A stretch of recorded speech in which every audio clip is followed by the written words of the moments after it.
we are going to discuss about Preface to Shakespeare, written by Dr. Johnson. As we all know, Dr. Johnson is an English writer, a poet, an essayist, a moralist, a literary critic, biographer, an editor, and a lexicographer. And his name is Samuel Johnson, but he is often referred as Dr. Johnson. And he is a devout Anglican, and he is politically committed Troy. And his notable works are London, The Vanity of Human Wishes, Iron, A Dictionary of English Language, Idler, Rasselas, Lives of Poets, A Journey to the Western Isles of Scotland. And as Dr. Johnson is well known for his dictionary, let us look into it. He published his dictionary into 2 folio volumes, and he has written over 42,000 words, and also some quotations from the literary works of Dryden, Shakespeare, and Milton is there in his dictionary. And he planned to publish his dictionary in 1747, but he accomplished the task 9 years later, and he was able to publish only in 1955. And coming to the text, the Preface to Shakespeare is published in the year 1765. This preface enumerates Shakespeare's excellency as well as his defects. One of the friends of Dr. Johnson and his biographer states that a blind, discriminate admiration of Shakespeare had exposed the British nation to the ridicule of foreigners. But Dr. Johnson, by candidly admitting his faults, had the more credit in bestowing on him deserved an indisputable prize. And in this preface to Shakespeare, Dr. Johnson has classified the text into 3 parts. The first part discusses about the Shakespeare's general excellency, and the second part about Shakespeare's faults, and the third part discusses about Johnson's opinion on 3 unities. And the essay begins with Johnson's argument over the ancients and moderns. By moderns, he refers to the contemporaries of his own age. Johnson forwards his criticism with moral consideration, which is very closer to truth, reality, and to the right and just. According to Johnson, the business of the poet must examine not the individual but the species. That is what he finds in Shakespeare too, and the Shakespeare is also very true to this statement. And Shakespeare considers that the characters of Shakespeare also represents the species and not the individual.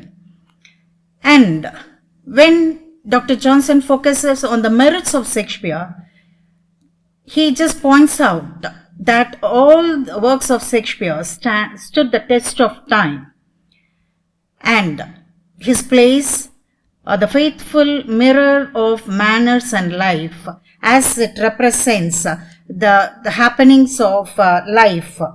And we know very well that Johnson's preface to Shakespeare is considered as the classic document of English criticism, and he is a true classicist who is very much concerned with the universal qualities rather than with a particular one.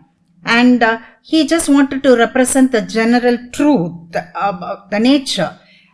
And Dr. Johnson finds his plays to be the mirror of life, and he just proves his statement but by saying that his works just is a mixture of both tragic and comic elements, as the life represents the intermingling of good and evil, joy and sorrow, and tears and smiles. And so he just tried to write a new form of genre called tragic comedy, which was at first criticized but later was appreciated. And as we have discussed earlier, we could find that Shakespeare characters are the faithful representation of humanity. They are universal and individual, but not exaggerated. Every characters of Shakespeare represents the real nature, and they are very close to reality as they possess the common feelings and virtues of humanity. Another merits of Shakespeare, as observed by Dr. Johnson, that he well maintained the unity of action. As we all know, each dramatist has to maintain three unities: unity of time, unity of place, unity of action. Shakespeare has well maintained the unity of action throughout all his plays.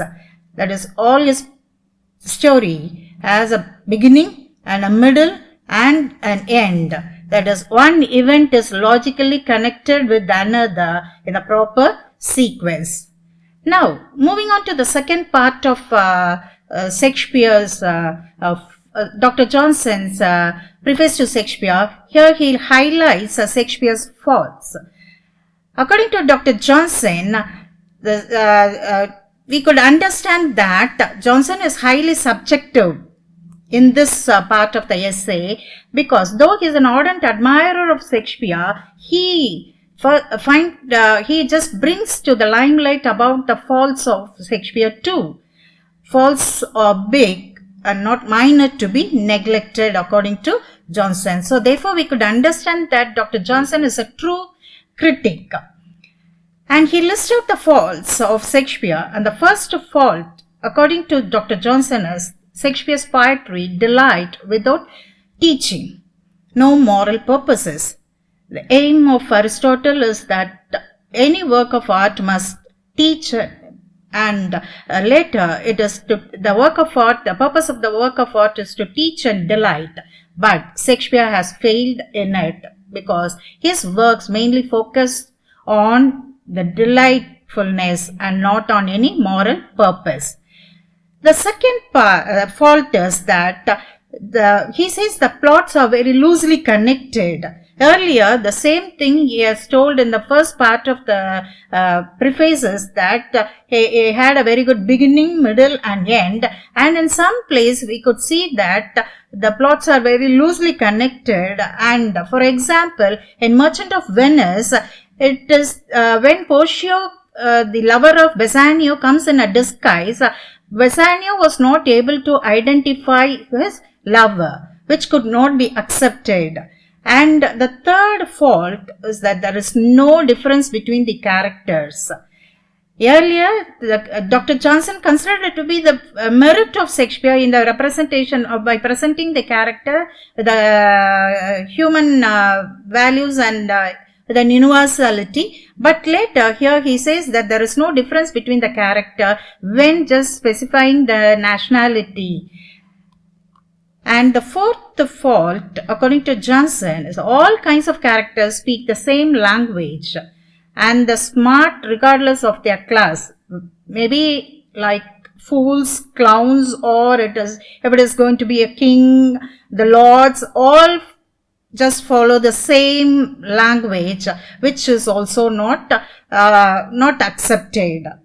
And the fifth fault is that in tragedies, he tries to give the audience the story, and so the plot becomes weaker. He introduces so many soliloquies and expression. In Hamlet, we could see many number of soliloquies which could not be easily understood, though it just exposes the inner conflict of the character. It is also considered as being one of the major faults of Shakespeare's plays. The sixth fault, according to Johnson, is narration. He has used too many words to express a single idea, which leads to the confusion of the audience, which is not direct in its explanation. For example, in the play The Merchant of Venice, many pages to say that Antonio hates Shylock and Shylock angry with Antonio, which could be just said in a few passages, but it takes pages after pages, which makes the audience, the spectators, sometimes to feel boredom. And the seventh fault is the speech of character, which we could just refer to the Greek and Latin cultures, very confusing and not convincing, which is not easily understood by all the people. Eighth fault is stressing the plot. The story is being dragged too long, wherein it tests the patience of the spectators or the readers or the audience. Like we could see the procrastination of Hamlet in the play Hamlet. He keeps on hesitating about killing his uncle for the entire play. To do or not to do, to kill or not to kill. That was prolonging throughout the play, which sometimes will make the audience to feel irritated. And the ninth fault is that the Shakespeare's tragic heroes always face gross end, a pathetic end, a vulgar and a shocking kind of death. Of course, Shakespeare tried to expose to the world that the flaw may lead to the disaster or the calamity of an individual, and that is what he had just made the characters or the tragic heroes to have some flaws in them and just expose it to the world. Shakespeare wanted to give a shock to the audience that the death scenes highly sentimental. Of course, when the audience, when the spectators look at the hero suffering on the stage, they consider themselves to be suffering, and they just to make the purgation would happen inside. And the dying characters, of course, say something to the audience, like that of repentance or of making the audience to think over that the evil nature would kill them. And the 10th fault is that Shakespeare has used quibbles and the long dialogues and caused the audience to get lost in the sense of what the real incident that is happening and what the dramatist is trying to say. So the language had made his plot very weak. Lengthy dialogues and using of so many conceits and quibbles had made the audience not to get into the point very crisply. And the 11th fault is that he has neglected the three unities. Of course, he had just followed the unity of action rather than excluding in his history plays. He had followed the unity of action in many of his plays, but not in his comedies or romantic comedies or in romances. And here we could say that he has just had a disregard for the unity of time and place. And later, in the later part of Preface to Shakespeare, Dr. Johnson highlighting his regard for the three unities, use of Shakespeare on three unities. He was the first English writer to express these ideas, which is an original idea of Dr. Johnson. He has agreed with unity of action but objected to the unities of time and place. Wherein in history plays we could find that he has also neglected the unity of action too, which could be understood. And because it had been, there are so many incidents and characters and that could not be followed with it. And but unity of which is followed there, but unity of time and place is not followed in history plays. In tragedy and comedies, he followed the unity of action. The plots are very clear and the coherence are there. And logically, one plot, it's the one scene is interconnected with another scene, and the audience can predict what will happen later with no regard of time and place. In real life, many incidents cannot occur in one day. But Sidney says that it is absurd to watch a woman gets pregnant and gives birth in one day. Of course, art should imitate life. In a real life, no woman gets pregnant and give birth in an hour, but it's of the imagination of the writer. And here he just gives an objection against the unity of place. Here he just Dr. Johnson argues that the audience does not confuse the play with reality, and they could understand that there is a mixture of imagination and facts in the drama, and there is no limit for imagination. And also he just argues for the objection against the unity of time. Here he says that it is easy for the mind to forget and easy for the mind to connect, and the time is very easy to ignore.